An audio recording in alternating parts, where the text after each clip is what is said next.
semblance of freedom, thy unity, and not a semblance of unity. She is the golden bridge, the wonderful fire, the luminous heart of the unknown is she. A power of silence in the depths of God. She is the force, the inevitable word, the magnet of our difficult ascent, the sun from which we kindle all our suns, the light that gleams from the unrealized vast, the joy that beckons from the impossible, the might of all that never yet came down from Sri Aurobindo's Savitri. Ta seule, ta paix, ta liberté, ton unité. Invocation. O splendid sun, O sun ever glorious, thou art infinite in being, unobstructed and unerring in knowledge, all powerful in action, immortal in mortals, constant and invariable in bliss.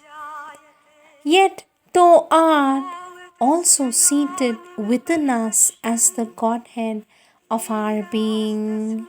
Thou art the rapturous priest, Agni, the sleepless envoy of our aspiration, the ever wakeful master of our house.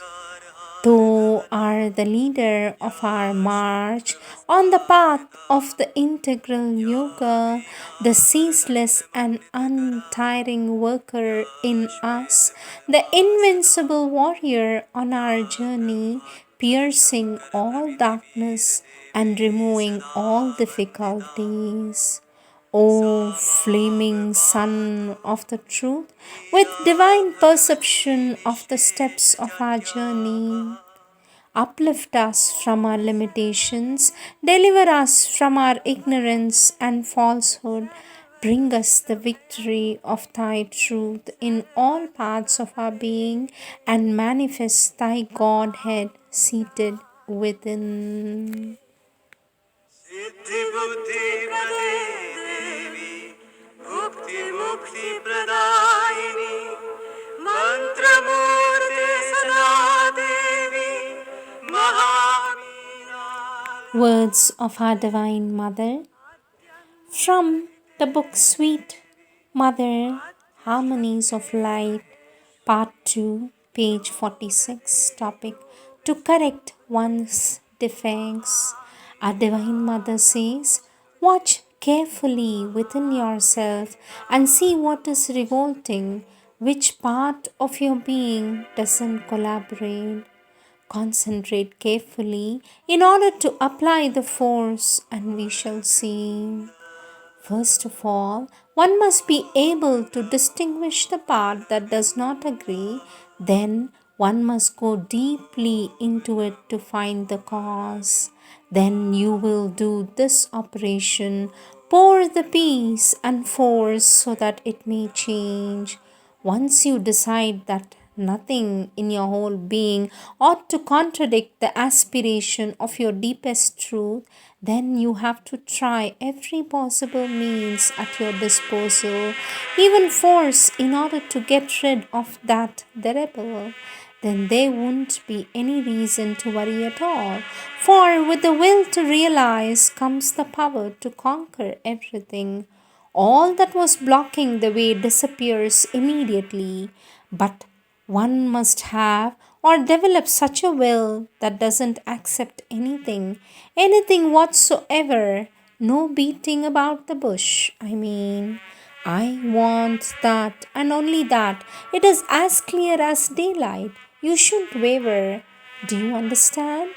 Once you have taken the decision, then you aspire sincerely, constantly, so that it may become the most important thing in your life. Then I wonder, what is there that one cannot realize? One can realize everything, everything, everything, and then to begin with, one takes one thing and works on it assiduously until one has realized it. One pursues it with a relentless will and obstinate resolution so that one may master it. Then one takes up another thing and then another, always remaining conscious of the divine, conscious that he alone can conquer the obstacle and lead us to the goal.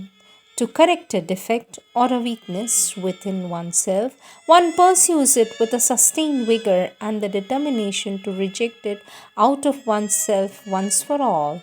Or, in order to launch oneself towards spiritual consciousnesses, one crosses the obstacle with the same elan. One must take such a resolution that none of these tricks will be allowed to be repeated a second time. Without knowing, one may once knock against a wall or make a mistake, but to repeat again, that's a shame. That's unpardonable. Whether it is a thought that one wants to get rid of or an impulse to conquer, one must face it with the same ardor and acuteness in order to throw away from oneself once for all, to eliminate it completely with a stern severity. For these suggestions are clever indeed, very shrewd. They find formidable tricks, well calculated to cover themselves with a charming and agreeable coat. And they do it in a very sweet and subtle way in order to distract us, to seduce us, to make use of us, so that we may fall into inextricable snares and become their slaves. A divine mother says they have a very kind appearance and know very well how to take advantage of our weakness. They are incredible and they have a perseverance which is at once patient and alert. That is why one must be very scrupulous and honest. One must be careful. Keep yourself away from these malicious and destructive suggestions. They are dangerous, really bad. They wear disguises to charm us. I tell you that those are the little suggestions that advise you very gently with the kindness of a sage. Oh, it's nothing. You may do it again. After all, it's not a defect. Come on, nothing will happen. Just try and see. And we are not going to go very far and become a victim as we did the first time. Just try a little, just to skim the surface. Then we are going to detach ourselves before we are engulfed. Oh, come on, have a little courage. After all, it is not such a big thing. They are wonderful. These mental and vital suggestions that push you, slowly push you, so that you may do some silly things. And once you yield to these funny suggestions that tempt you, saying, what, you don't have a little courage? You are not bold? You don't even want to try that? Come on, you are no more a baby. Do you want to show us a little what you can do, what you are capable of? No, like that. There will be many suggestions and advices. If you know how to guard yourself against these misfortunes, or rather these spiteful acts, you are saved. Otherwise, if you take one little step towards them, if you make even a little movement to hear what they say and try even a little bit, I tell you, that is finished. Instead of you trying a little, there will be something that will push you and push you until you are not able to get out of this miserable condition and you are covered with filth. Once you are under these influences, you will be dragged down into the abyss. Try as you may, there is no way to get out of these small things that surround you with avidity to take the least opportunity to jump on your back. And that's how it is.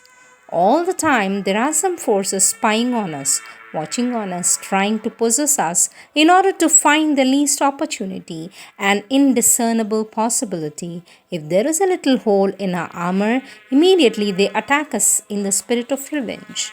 As soon as one takes up yoga or starts purifying oneself, always these hostile forces come to disturb our work. They are amazing and find effective means to lower our consciousness. One must be very careful. One must be careful and be on one's guard against these malicious suggestions. As long as there is a single part that does not obey the central being, the work of the transformation cannot be done, cannot continue.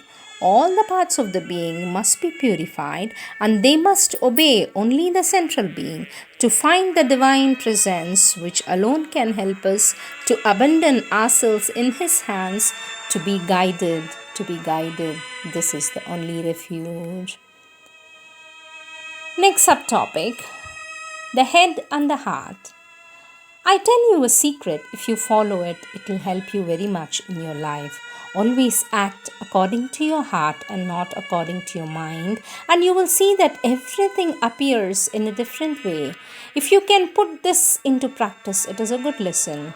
This attitude will teach you or reward you very much in your life. What? Did you understand?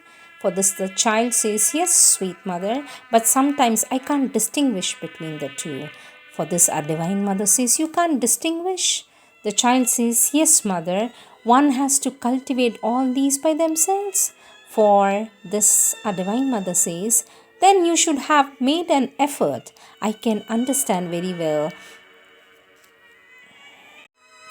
In Europe or in West, the first thing that a child is taught is the outer life. He is told that all that surrounds him, that's his life.